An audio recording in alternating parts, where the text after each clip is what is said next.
In this lesson, we're going to look at graphing exponential functions. So remember, an exponential function is represented by y equals a common base b to the power x. So let's say we're going to graph y equals 2 to the x. So if I were graphing, I'd probably pick some values for x and y. So generally, you want to pick a couple of negative values and 0 and a couple of positive values. So 2 to the power 0 is 1. That is right here. 2 to the power 1 is 2. That is right here. And 2 to the power 2 is 4, which is here. And then we'll go on the negative side. 2 to the negative 1. Remember, a negative exponent means it's a fraction. So 1/2. And 2 to the power negative 2 equals 1/4. And so as we go along the negative side, that value or that fraction is going to get smaller and smaller and smaller. So let's look at the properties of this graph. The y-intercept, when x is 0, y is always 1, because 2 to the power 0, or any base to the power 0 is 1. It is an increasing function because it is going up to the right.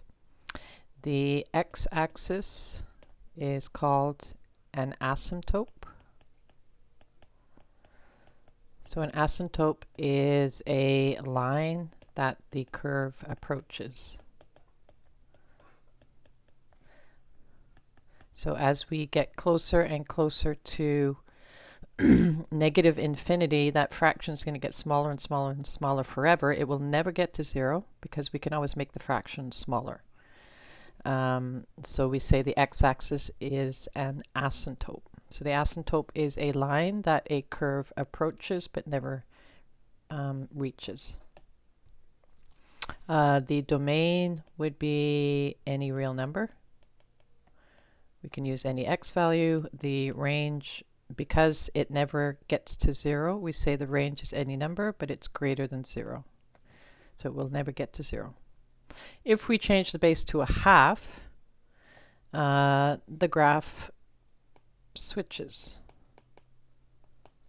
So let's use the same x values. So now we have 1/2 to the 0 is still 1. So there's that point. Then we've got a 1/2 to the power 1 is a half, and a 1/2 to the power 2 is a quarter. So on this side we have a 1/2 and a quarter, and the function will approach the x-axis heading to positive infinity. 1/2 to the negative 1 is 2, because when we have a negative exponent, we can take the reciprocal, and 1/2 to the negative 2 is 4. So that's there and there. So the only thing that changes about this graph is now it is a decreasing function. So sometimes we'll call a increasing function growth, and we'll call a decreasing function decay. So if the base is a positive whole number greater than 1, then we were going to have a growth function. So it's going to be increasing. If we have a fraction or a decimal as the base, it's going to be a decreasing function, and we might call that decay. So the y-intercept is still at 0, 1. The domain is still any real number. The range is still greater than 0. And the x-axis is still an asymptote. The only difference is it's decreasing, so it will approach infinity in positive direction. It will approach the x-axis. So remember, the equation of the x-axis is y equals 0. So we can apply transformations to these graphs.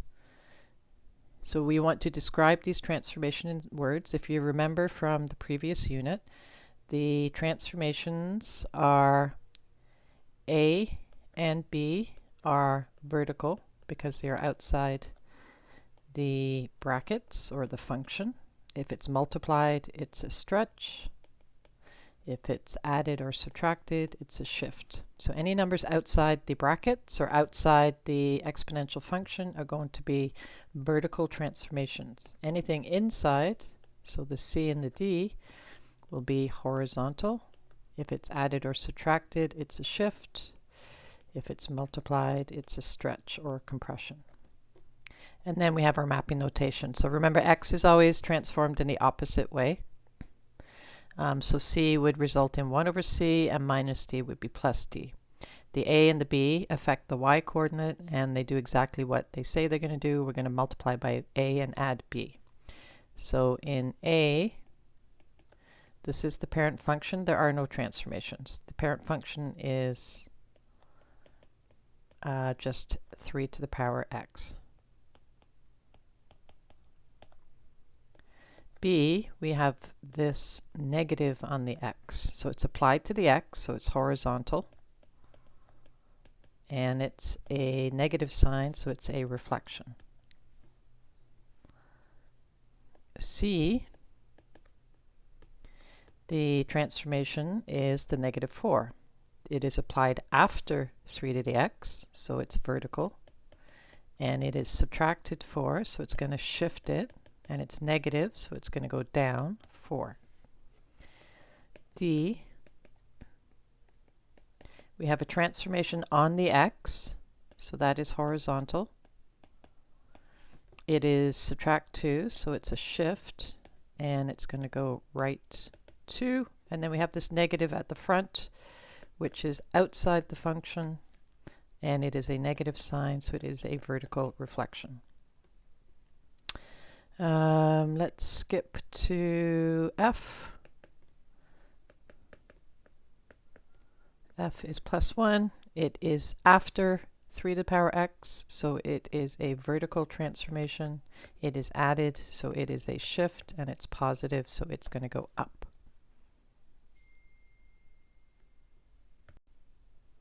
So in this question, these are the same equations, but we want to see what the graph would look like. So we want the basic graph, and we want to match. So 3 to the power x, let's just make these a bit bigger. 3 to the power x looks like this one. I know it's an increasing function because the base is positive. So if a is greater than 1, it's going to be increasing. And if a was between 1 and 0, so a fraction or a decimal, it would be decreasing. So all of these are 3 to the power x. So 3 to the power x does not have any transformations. It should go through 0, 1, and then at 1 it should be at 3. So this one looks like it matches with a, y equals 3 to the x. In B, we said that 3 to the negative x would have a horizontal shift, or a horizontal reflection. So it should look like a, but it should be flipped over the y-axis because positive x's are now negative x's. And so if we look at this one, we still have the equation, or the point 0, 1, but now at negative 1, it is 3. So that is a horizontal reflection of 3 to the x. Okay, 3 to the x minus 4 should look like a, but it should be shifted down 4. So let's just write up here. So my mapping notation for this should be that x should stay the same, but y should shift down 4. If I were providing mapping notation. So my x values are going to stay the same, but y would go down 4. So 0, 1 should now be 0, 1 minus 4 is negative 3.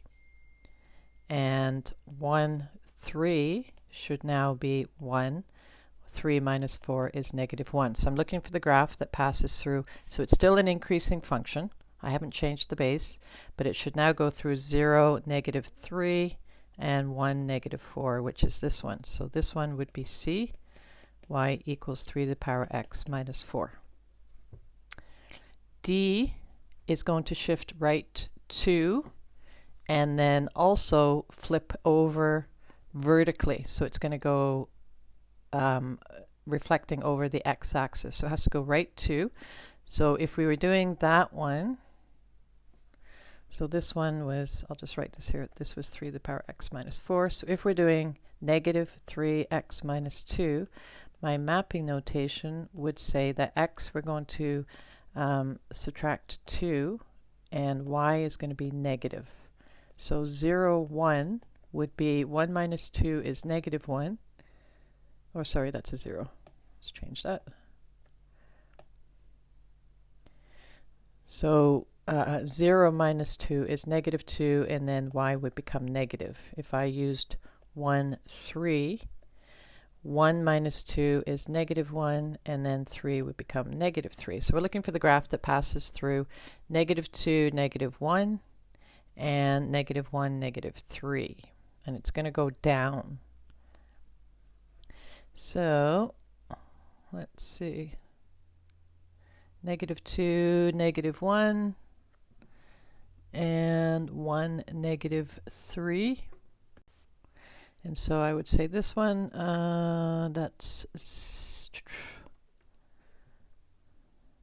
it's either going to be the first one, because that's flipping down, or H. So H, this one's shifted down 2. Made a bit of an error in there. It's supposed to be to the right 2, not down to the left 2. So it should go to the right 2. So these would be 0 plus 2, and then 1 plus 2 is 3. So it should be at 2, negative 1, and 3, negative 3. So that would be this one. So this one would be negative 3 to the x minus 2. It's shifted to the right 2, and it's also flipped over.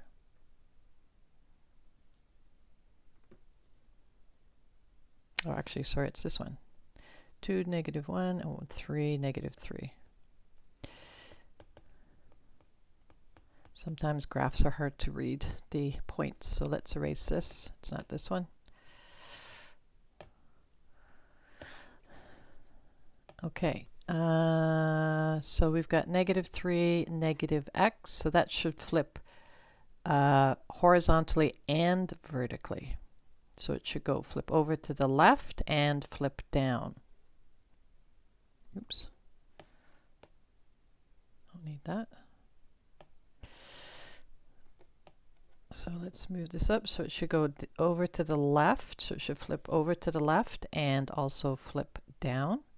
So over to the left. So over to the left would go this way, and then it's going to flip down. So it should look like this. So I'm going to say it's G. This one's flipped over to the left and down. Don't need that. And then what are the last ones? 3 to the power x minus 2. So that's just the same one but gone down 2. So 0 should be passing through 0 and negative 2, but still be increasing. So it's not clear what the scale is on these. So I would say anything that goes down 2 but stays the same would be this one. This one looks like it's just been shifted down 2. This one looks like it's just been shifted up 1. So we'll say this one is 3x plus 1. It's gone up 1, so that's F. This one's H. Negative 3 and negative x was E. And which one are we missing? I think that's all of them. So you can determine which graph it is by looking at the transformations, also looking through mapping notation and picking some points and applying that mapping notation to determine which graph goes with which.